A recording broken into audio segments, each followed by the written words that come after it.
Go watch part 1 so you're not confused. Kind of Christian memorabilia, and no one walk up to that church, find her, and beat her to a pulp. And I know it says, and I know I'm about to say, I sound kind of hypocritical here, but it says, turn. If your brother slaps your cheek, turn so he may slap the other one. Yes, that's fine. That's fine. I'm willing to do that. I do it all the time. My cheeks are red from being slapped. Metaphorically, I mean, I haven't really been slapped in a couple of years. Beside the point. After you have to have a certain grip to be a Christian, to be honest. If you become an extremist, you either need to sit back and take a breath or reevaluate what you're doing because there's something seriously wrong there. If you strongly believe in Christ, right there, there's the operating word, belief. If you believe, any variation of the word belief, believer, believe, whatever. I'm going to touch on that in a second. I'm going to get off this subject right here, then I'm going to hop over to that one right there. If you believe really strongly in your religion, that's fine. That's cool. We need people who strongly believe in their personal religion, what they believe in. Yeah, so if they might be a little closed-minded and don't want to hear what anyone else says, Republicans. Beside the point. At least they have some kind of grounding.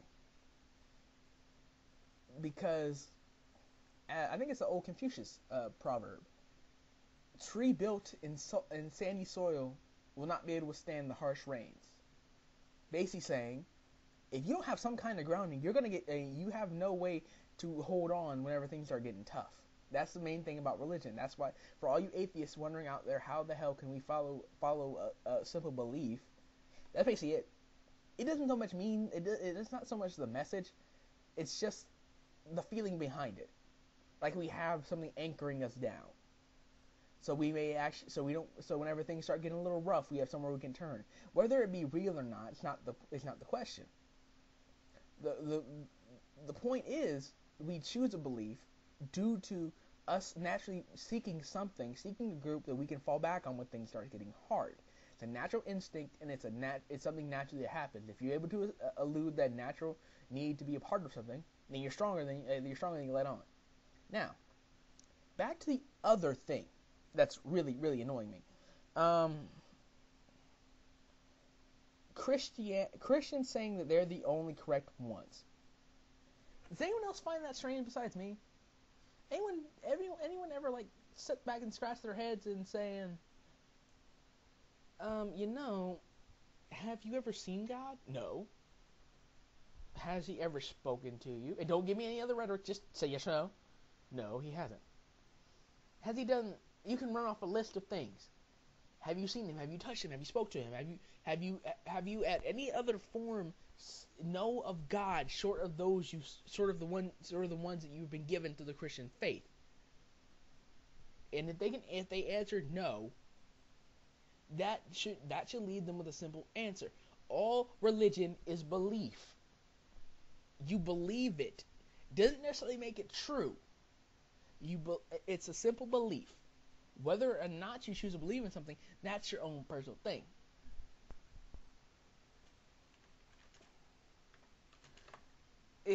It's a choice. You don't have to believe anything. When you do, accept it as a belief and not the full. If you believe it as the truth, at least hear someone else's argument. I see Christianity as a belief system. That's what it is. You may say, "Oh, that's not true. It's the truth." No.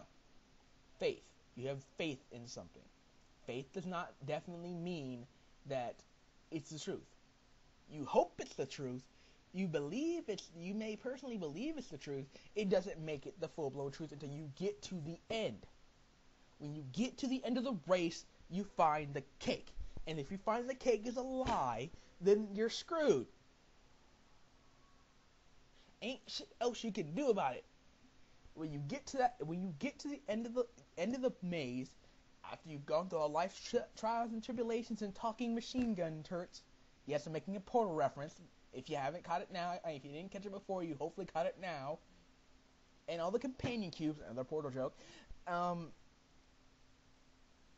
you find, if you find the cake is a lie, there's nothing else you can do at that point. There's nothing else that will change all the time you spent believing something's not true. If it is true, then you know you were right, and you follow the rules, and you get your reward in the end. And you say, well, hey, Ziggy, what do you think? What if I'm not right? What do I say? You shrug it off. We're the only religion that believes that you don't believe what we believe, and you swim in a fiery lake of fire for the rest of eternity. Every other religion just, come on, who cares? I mean, some of them may be a little harsh if you don't follow their rules. Like the Muslims, you basically spend every 1 year in a river of molten metal for every sin you've committed. I may be a little off. Correct me if I'm wrong. But though I've read certain things about certain religions. For the most part, every other religion is that when you die, you just become reincarnated. You just come back again. I mean, shit. If you were a bad person in the previous life, you're put in the caste. You're put in the lower ranks of the caste if you believe in the Hinduism. Now, back to the point. You have to accept things at face value sometimes, because a religion is nothing more than face value. Because this is the sole reason why I don't go to church. I don't go because I like people giving me their views on things. When on something on this level. Whenever someone's telling me that the only way to salvation is to, one, believe in Christ, which I accept that, but then also to buy my book to help better your life, I start questioning things. Things don't seem to start fitting together at that point. Makes me scratch my head and say, wait a minute, hold up, hold the phone, buddy. Something don't add up. I don't remember anywhere in the Bible saying buy my pastor's book for $9.95 and you get a free ticket to heaven. Correct me if I'm wrong. I'm quite sure. I'm not quite sure. That's wait. It's book bullshit. Next versus POS. How about that? It doesn't work that way.